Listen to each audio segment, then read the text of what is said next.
نحمده ونصلي ونسلم على رسوله الكريم اما بعد اعوذ باللہ من الشیطان الرجیم بسم اللہ الرحمن الرحیم یا ایہا الناس اعبدوا ربکم الذی خلقکم والذین من قبلکم لعلکم تتقون صدق اللہ العظیم وصدق رسولہ النبی الکریم الامین ان اللہ وملائکتہ یصلون علی النبی یا ایہا الذین آمنوا صلوا علیہ وسلموا تسلیما الصلاۃ والسلام علیک یا سیدی یا رسول اللہ وعلی آلک واصحابک یا سیدی یا حبیب اللہ الصلاۃ والسلام علیک یا سیدی یا نبی اللہ وعلی آلک واصحابک یا سیدی یا رحمۃ للعالمین۔ حمد و صلوات کے بعد ماہ رمضان المبارک کی خوبصورت گھڑیوں میں فکری، تربیتی اور روحانی کورس کے نام سے چند گزارشات نماز تراویح کے بعد اہل اسلام بالخصوص وہ لوگ جو اپنے آپ کو راہ سلوک کا مسافر سمجھتے ہیں اور اپنی تربیت کے لیے فکر مند رہتے ہیں، ان کی اور اپنی اصلاح کے لیے چند باتیں یہاں کی جائیں گی۔ اللہ تبارک و تعالی اخلاص کا وضو عطا فرمائے، نیتوں اور ارادوں کو پاکیزگی نصیب فرمائے اور اس ماہ مبارک کی ساری برکات اور اس کے ثمرات اور اس کی روحانیت سے ہم سب کو فیض یاب فرمائے۔ اہل ایمان کا یہ شیوہ ہے کہ وہ اپنے رب سے شدید محبت کرتے ہیں۔ قرآن حکیم میں اللہ تعالیٰ نے فرمایا ہے کہ والذین آمنوا اشد حبا للہ، فرمایا وہ لوگ جو ایمان لائے وہ اپنے رب سے شدید محبت کرتے ہیں۔ وہ جب اپنے رب کی نعمتوں کو یاد کرتے ہیں، جب وہ اپنے مالک کے احسانات کا تصور کرتے ہیں، جب وہ اپنے رب کے بے پایا کرم کی طرف دیکھتے ہیں تو اپنے مالک سے شدید محبت کرتے ہیں، اور جب وہ اپنے مالک سے اس قدر زیادہ بڑھ کے محبت کرتے ہیں تو پھر وہ ان سب تقاضوں کو پورا کرنا چاہتے ہیں، ان سب چیزوں کی طرف بڑھنا چاہتے ہیں جو انہیں اللہ تبارک و تعالیٰ کی محبت کی طرف لے کر کے جاتی ہیں۔ اللہ تبارک و تعالیٰ چونکہ اپنے بندوں کی طلب سے آگاہ ہے، اپنے بندوں کی پیاس کو جانتا ہے، ان کے دلوں میں اس کی طرف بڑھنے کا جو جذبہ ہے، اس جذبے سے مالک پوری طرح نہ صرف آگاہ ہے بلکہ اپنے کرم سے اس کی تسکین بھی فرماتا ہے۔ تو اللہ تبارک و تعالیٰ نے وہ سارے راستے ہمیں عطا فرمائے جو رب کریم کی محبت کی طرف ہمیں لے جاتے ہیں اور اس کی محبت کی لذت ہمارے دلوں کے اندر پیدا کرتے ہیں۔ جب اہل ایمان اللہ سے بڑھ چڑھ کے محبت کریں اور اپنے مالک کی طرف وہ سب سے زیادہ اپنے قدموں کو، اپنے دلوں کو، اپنی توجہ کو بڑھائیں تو انہیں کچھ کام ایسے ہیں جو زیادہ کرنے چاہیے۔ ان کاموں میں سے ایک بڑا کام یہ ہے کہ وہ اپنے رب کی عبادت کریں۔ عبادت تو رب کے ہر حکم کو تسلیم کر لینے کا نام ہے، لیکن ہمارے ہاں عبادت کا تصور اکثر نماز کے لیے لیا جاتا ہے۔ قرآن حکیم میں اللہ تعالیٰ نے ارشاد فرمایا یا ایھا الناس اعبدوا ربکم الذی خلقکم والذین من قبلکم لعلکم تتقون، فرمایا لوگو اپنے رب کی عبادت کرو جس نے تمہیں پیدا کیا اور تم سے پہلے لوگوں کو پیدا کیا، اور اس امید پر اپنے رب کی عبادت کرو کہ لعلکم تتقون، تاکہ تم پرہیزگار بن جاؤ۔ اپنے مالک کے حضور اپنی پیشانی کو جھکا دینا عبادت انتہائی درجے کی عاجزی کو کہتے ہیں۔ اپنی پیشانی کو، اپنے ناک کو، اپنے پورے وجود کو اپنے مالک کے حضور انتہائی عاجزی کے ساتھ جھکا دینا اور ساری بلندیاں اور ساری رفعتیں اور ساری عظمتیں رب ہی کی تسلیم کرنا، اس کا نام عبادت ہے۔ اللہ کے حضور جب رب کریم کا بندہ اپنے آپ کو جھکا دیتا ہے اور اس کے حضور وہ انتہائی عاجزی کرتا ہے تو اس کا معنی یہ ہے کہ وہ اپنے رب کی عبادت کر رہا ہے۔ رسول کائنات صلی اللہ تعالیٰ علیہ وسلم نے مختلف چیزوں کو، مختلف مواقع پر ہمارے لیے بیان کر کے ہمارے دلوں میں ان چیزوں کی محبت بڑھائی۔ اس رمضان المبارک میں خاص کر کے ہمیں ان چیزوں پر توجہ کرنی ہے۔ میری نظر میں وہ 4 چیزیں ہیں، اگرچہ ان کو اور بھی بہت ساری چیزوں پر تقسیم کیا جا سکتا ہے، اور بھی کئی چیزیں اس میں شامل کی جا سکتی ہیں، لیکن اہم چیزیں 4۔ ایک تو نماز کا پڑھنا، نوافل کا پڑھنا، رات کو قیام کرنا، سحری کے لیے تو اٹھنا ہی ہے، تو اٹھتے وقت تہجد کی نماز کو اہمیت دینا، نماز تراویح کو ذرا شوق کے ساتھ ادا کرنا، نفل کا قیام کرنا، عبادت کے لیے اپنے آپ کو تیار کرنا، اور دوسرے نمبر پر قرآن حکیم کی تلاوت کو ذوق شوق کے ساتھ کرنا، اپنا محبت کا، پیار کا رشتہ قرآن پاک کے ساتھ مضبوط کرنا، اور تیسرا کثرت کے ساتھ استغفار پڑھنا، اپنے مالک سے اپنے گناہوں کی معافی مانگنا، آئندہ گناہ نہ کرنے کا عہد کرنا، اور چوتھا دعائیں مانگنا۔ یہ 4 چیزیں اگر تھوڑی توجہ کے ساتھ اس ماہ مقدس میں روزانہ کے معاملات میں شامل کر لی جائیں، نماز، تلاوت قرآن مجید، استغفار اور دعا۔ آپ دیکھیے کہ نبی کریم صلی اللہ تعالیٰ علیہ وآلہ وسلم نماز کے اندر محو رہنے کو پسند کرتے تھے۔ حضور نماز کے اندر شامل رہنے کو اور نماز کو بار بار ادا کرنے کو پسند کرتے تھے۔ ہر موقع پر حضور نماز ادا فرماتے، ہر موقع پر۔ سورج گرہن ہے تو نماز ہو رہی ہے، چاند گرہن ہے تو نماز ہو رہی ہے، بارش نہیں ہوتی تو کریم محبوب علیہ السلام نماز ادا کر رہے ہیں، بارشیں کثرت سے ہونے لگیں، طوفان اور آندیاں آنے لگیں تو حضور نماز ادا فرما رہے ہیں۔ جنگ کے موقع پر، بدر کے موقع پر لوگوں کی، صحابہ کی صفیں درست کر کے حضور خود مصلی پر تشریف لے گئے اور نماز شروع کر لی۔ تو ہر وقت نماز کی طرف حضور کی توجہ ہمیں بتاتی ہے کہ نماز پڑھنا، نفل پڑھنا، عبادت کرنا یہ کتنا دلچسپی والا کام ہے، اور مسلمان کا اس کے ساتھ شوق کس قدر زیادہ ہونا چاہیے۔ آج ہم زیادہ بے چین اس لیے رہتے ہیں کہ ہمارا تعلق باقی سب چیزوں سے مضبوط ہوا لیکن مصلی کے ساتھ کمزور ہوا۔ ہماری بہت ساری اس دور کی جدتوں نے ہم سے ہمارے مصلی کی، استغفار کی، تلاوت کی، دعا کی لذت چھینی۔ اگر ہم تھوڑا لوٹ کر کے آئیں اور کچھ گھنٹوں کے لیے، کچھ وقت کے لیے، کچھ ٹائم کے لیے، اگرچہ وہ مختصر ہی کیوں نہ ہو، ہم اپنے معمولات جو عبادت کے تعلق سے ان کو مضبوط کریں، موبائل بند کیے جائیں، ایک کونا تلاش کیا جائے، کوشش کی جائے تنہائی کرے انسان اپنے مالک کے ساتھ۔ نبی پاک صلی اللہ تعالیٰ علیہ وآلہ وسلم نے جو ہمیں طریقے بتلائے ہیں، ان طریقوں کی روشنی میں انسان اکیلا بیٹھے اپنے مالک کے حضور اور خوب اس کی بارگاہ میں نفل پڑھے، تلاوت کرے، استغفار پڑھے، پھر دعائیں مانگے، اپنے لیے بھی مانگے، امت کے لیے بھی مانگے، اپنے لیے بھی مانگے، اپنوں کے لیے بھی مانگے، سب کے لیے اللہ کے حضور سے وہ خیر طلب کرے۔ حضرت سیدنا زید بن ثابت رضی اللہ تعالیٰ عنہ ارشاد فرماتے ہیں، مجمع الزوائد میں، مسند امام احمد بن حنبل میں یہ حدیث موجود ہے۔ آپ فرماتے ہیں کہ میں نبی پاک صلی اللہ تعالیٰ علیہ وسلم کے ساتھ اکثر نماز کے لیے جایا کرتا تھا، تو میں انفرادی انداز دیکھتا نبی پاک صلی اللہ تعالیٰ علیہ وسلم کا کہ حضور جب نماز کے لیے چلتے تو چھوٹے چھوٹے قدموں کے ساتھ چلتے۔ جو نبی پاک صلی اللہ تعالیٰ علیہ وسلم کا روٹین میں چلنے کا انداز ایک کریمانہ تھا، اس سے ہٹ کر حضور مختصر قدم اٹھاتے اور نماز کے لیے تشریف لے جاتے۔ میں اس خوبصورت ادا پر توجہ کرتا تو میرے کریم محبوب صلی اللہ تعالیٰ علیہ وسلم نے مجھ سے فرمایا، زید تم جانتے ہو میں مختصر قدم کیوں اٹھاتا ہوں؟ حضور دلوں کا حال جانتے ہیں نا، تو فرمانے لگے تمہیں خبر ہے میں اختصار کے ساتھ قدم کیوں اٹھاتا ہوں؟ عرض کی یا رسول اللہ صلی اللہ تعالی علیہ وسلم کرم نوازی فرمائیے، بتا دیجئے۔ تو حضور فرمانے لگے کہ جب تک انسان نماز کی طلب میں رہتا ہے نا، وہ نماز ہی میں رہتا ہے۔ وہ جب نماز کی طلب میں ہوتا ہے تو نماز ہی میں ہوتا ہے۔ تو میں چھوٹے چھوٹے قدم اٹھاتا ہوں، ذرا آہستہ چلتا ہوں، تاکہ جتنا وقت طلب نماز میں ہو وہ نماز ہی میں گزرے۔ ذکر حبیب کم نہیں وصل حبیب سے، محبوب کا ذکر بھی اس سے ملاقات ہی ہوتا ہے۔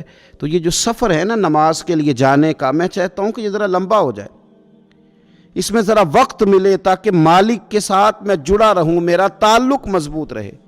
تو سرور کائنات صلی اللہ تعالیٰ علیہ وسلم کی جو خاص دلچسپی ہے نماز کے ساتھ، نفل کے ساتھ، عبادت کے ساتھ، حضور صلی اللہ علیہ وسلم نے ارشاد فرمایا، مسلم شریف میں حدیث موجود ہے، فرمایا اللہ تعالیٰ کے بندہ سب سے زیادہ قریب پتہ کب ہوتا ہے؟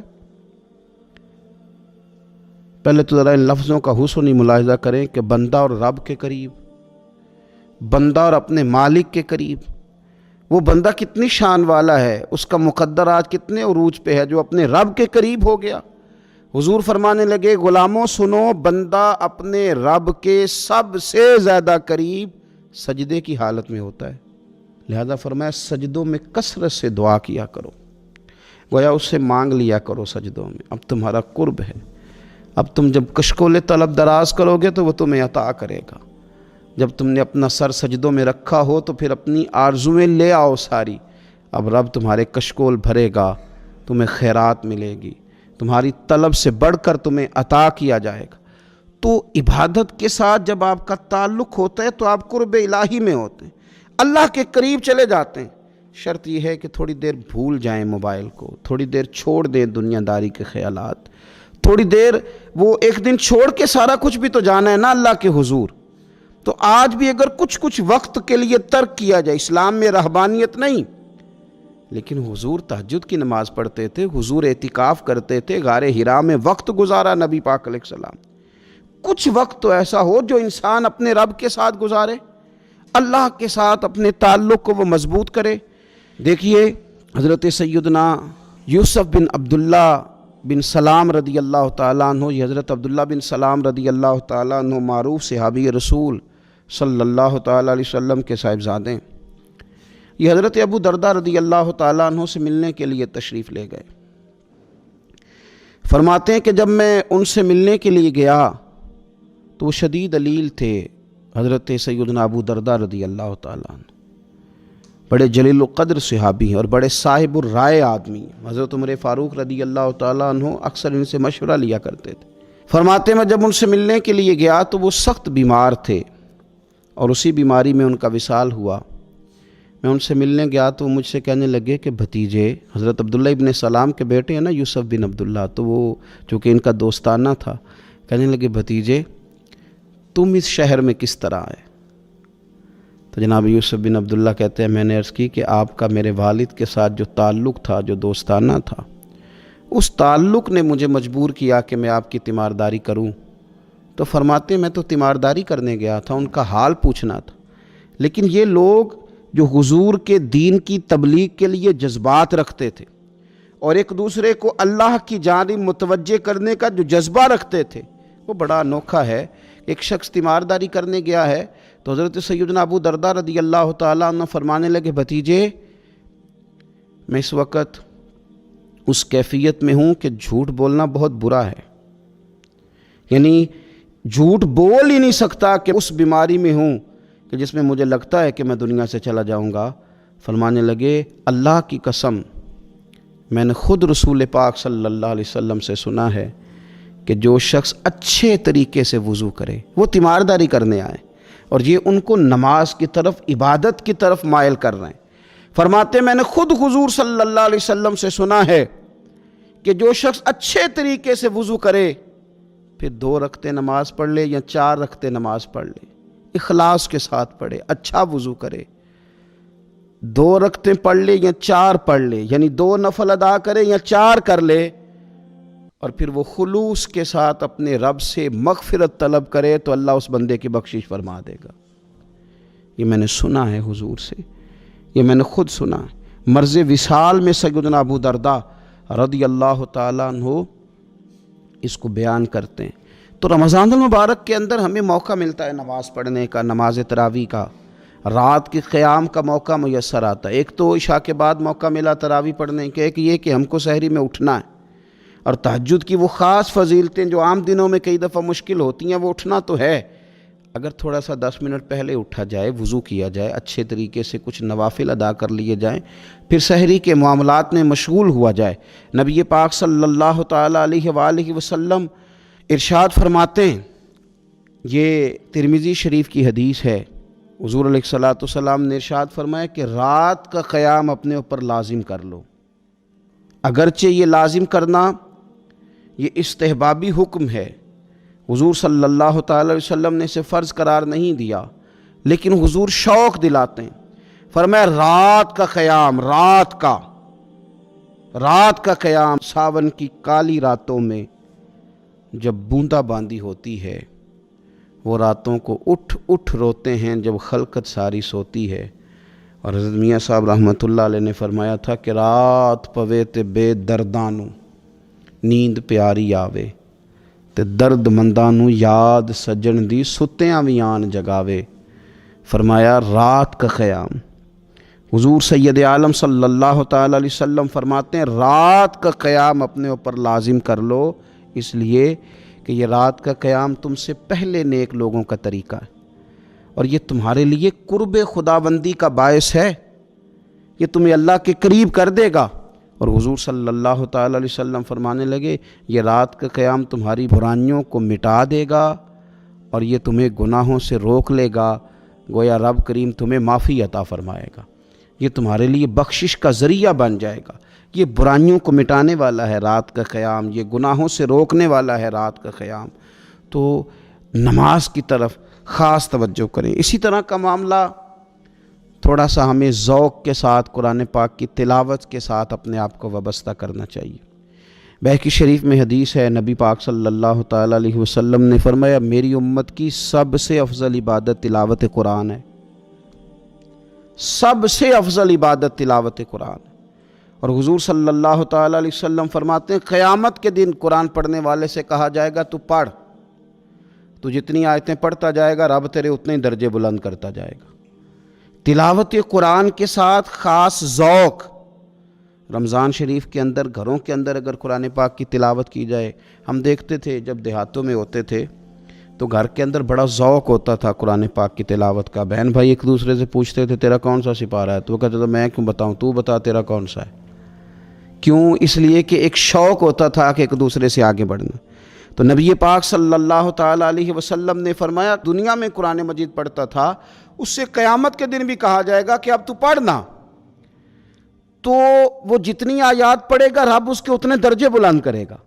تو رمضان شریف کے اندر خاص ذوق قرآن مجید کی تلاوت کا۔ پھر اسی طرح کا معاملہ استغفار کے ساتھ، نفل پڑھے جائیں، تلاوت کی جائے، اور پھر استغفار کثرت سے پڑھا جائے، استغفار کثرت سے پڑھا جائے۔ نبی پاک صلی اللہ تعالی علیہ وسلم کا محبوب وظیفہ استغفار پڑھنا، اللہ کے حضور توجہ کرنا، توبہ کرنا۔ حضور تو معصوم ہے، نبی پاک تو معصوم عن الخطا، حضور سے تو معاذ اللہ کوئی گناہ سرزد ہوتا ہی نہیں، اور انبیاء کے بارے میں جو کوئی ایسے نظریات رکھے وہ گمراہ ہے۔ لیکن حضور صلی اللہ تعالی علیہ وسلم نے فرمایا لوگو، یہ بخاری مسلم میں حدیث ہے، فرمایا لوگو اللہ تبارک و تعالیٰ کی بارگاہ میں توبہ کرو، بخشش طلب کرو۔ حضور فرماتے ہیں میں دن میں 100 مرتبہ اپنے رب کی بارگاہ میں توبہ کرتا ہوں۔ حضور تو معصوم ہے۔ یہ توبہ کس لیے ہے؟ یہ تعلیم امت کے لیے، یہ ہمیں سمجھانے کے لیے، یہ ہماری توجہ دلانے کے لیے، یہ بتانے کے لیے ہے کہ یہ استغفار درجات کو بلند کرتا ہے۔ اللہ کی طرف رجوع کرنے کے لیے کثرت کے ساتھ استغفار کی جائے، اپنے رب سے معافی مانگی جائے۔ ہم انسان ہیں، کچھ غلطیاں نہ چاہتے ہوئے بھی ہو جاتی ہیں، بہت کوشش کے باوجود کچھ چیزوں پر کنٹرول نہیں رکھ پاتے، ہم سے سرزد ہو جاتی ہیں۔ رمضان کی ساعتوں میں، صبحوں میں، شاموں میں، سحری میں، افطار میں، تراویح میں، تہجد میں اگر اللہ کے حضور استغفار کی جائے، اللہ کے حضور استغفار کی جائے۔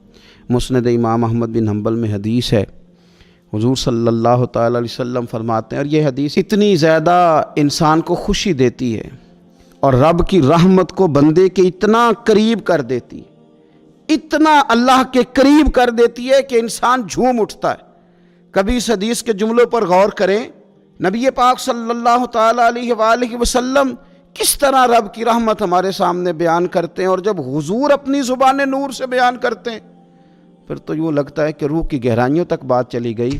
حضور سید عالم صلی اللہ تعالی علیہ وسلم فرماتے ہیں شیطان نے رب کریم کی بارگاہ میں یہ کہا تھا کہ اے مالک مجھے تیری عزت کی قسم، جب تک ان لوگوں کے جسموں میں روح رہے گی میں انہیں گمراہ کرتا رہوں گا۔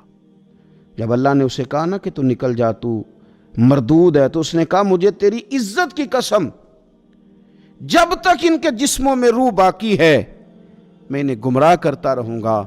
تو میرے کریم محبوب علیہ السلام، مدینے والے پیارے حبیب علیہ السلام فرماتے ہیں، رب کریم نے فرمایا سنو ابلیس، اگر تو یہ قسم اٹھاتا ہے کہ تو جب تک ان کے جسموں میں روح ہے انہیں گمراہ کرتا رہے گا، تو پھر مجھے بھی اپنے عزت اور جلال کی قسم، یہ جب تک مجھ سے معافی مانگتے رہیں گے میں انہیں معاف کرتا رہوں گا، میں بھی انہیں معاف کرتا رہوں گا، یہ جب جب مجھ سے بخشش مانگیں گے، جب جب مجھ سے بخشش مانگیں گے۔ اس یہاں سے کبھی ہم نے کنارہ نہ کیا، اور تو نے بھی تو دل آزردہ ہمارا نہ کیا، ہم نے تو جہنم کی بہت کی تدبیر، پر میرے مولا تیری رحمت نے گوارا نہ کیا۔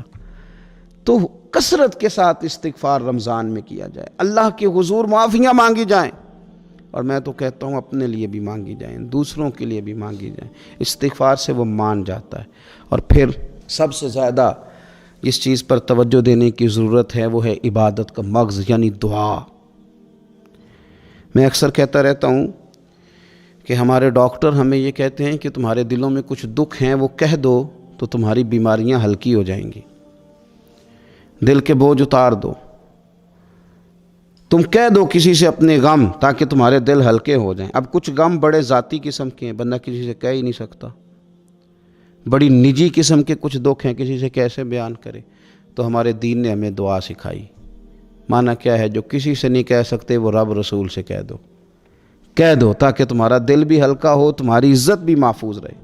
اور تم نے کہا بھی اس طبیب کے سامنے جو سب سے بڑھ کر شفا دینے والا ہے، کہا اس مالک کے سامنے جو سب سے زیادہ خزانے بانٹنے والا ہے۔ ترمذی شریف میں حدیث ہے، حضور نے فرمایا دعا عبادت ہے۔ اسی ترمذی میں حدیث ہے، فرمایا دعا عبادت کا مغز ہے۔ اور اسی ترمذی میں حدیث ہے، نبی پاک علیہ السلام نے فرمایا یاد رکھو رب کے نزدیک، اللہ کے نزدیک دعا سے زیادہ عزت والی چیز کوئی نہیں، اس سے بڑی اکرام والی چیز ہی کوئی نہیں اللہ کے حضور۔ تم اپنے رب سے جب مانگتے ہو تو بڑے معزز ہوتے ہو، دنیا داروں کے سامنے ہاتھ پھیلاؤ گے، دکھ سناؤ گے تو عزت میں کمی آئے، لیکن جب تم اللہ سے مانگتے ہو، مالک کے حضور کشکول طلب دراز کرتے ہو، تو اس سے بڑی عزت والی چیز کوئی نہیں۔ پھر ایک دل میں سوال آتا تھا کہ کتنا کو مانگیں، مالک سے کتنا سوال کریں، کس قدر طلب کریں؟ تو بہقی شریف میں حضور نے یہ مسئلہ بھی حل کر دیا۔ اللہ کے پیارے حبیب علیہ السلام نے فرمایا ہر چیز اپنے رب سے مانگ لو، ہر چیز اپنے رب سے طلب کرو، حتیٰ کہ نمک ہی کیوں نہ ہو، وہ بھی مانگنا ہو تو مالک سے ہی مانگو۔ اللہ کے حضور عرض کرو اس کے پیارے محبوب علیہ السلام کے غلاموں، تمہارے ہاتھ وسیلہ جو آ گیا ہے مدینے والے محبوب کا، اس کی بارگاہ سے مانگو، بار بار مانگو، کئی بار مانگو، اور اپنے لیے بھی طلب کرو، دوسروں کے لیے بھی طلب کرو، امت کے لیے طلب کرو، ملک و ملت کے لیے طلب کرو۔ تو رمضان شریف کی پہلی نشست میں ایک تو ہمیں اپنی عبادت کو، اپنے نوافل کو، اپنی نماز کو مضبوط کرنا ہے، کوشش کریں قضا نمازوں پر بھی توجہ دی جائے، یہ بہت بڑا قرض ہے اور یہ ہم ہی ادا کریں گے تو ادا ہوگا۔ اور دوسری بات یہ کہ کثرت کے ساتھ قرآن مجید کی تلاوت کی جائے۔ تیسری بات یہ کہ استغفار کو اپنے اوپر لازم کیا جائے۔ اور چوتھی بات دعائیں مانگی جائیں۔ رمضان کی گھڑیاں بڑی قبولیت والی ہیں، بڑی قبولیت والی ہیں۔ افطار کے وقت جو بندہ مانگتا ہے رب اس کی دعا کو قبول فرماتا ہے۔ ان اوقات میں اللہ سے مانگا جائے اور خوب مانگا جائے، اے اللہ اس ماہ مقدس کا صدقہ امت مسلمہ کے لیے رحمت والے فیصلے فرما۔ آخر دعوایا ان الحمدللہ رب العالمین۔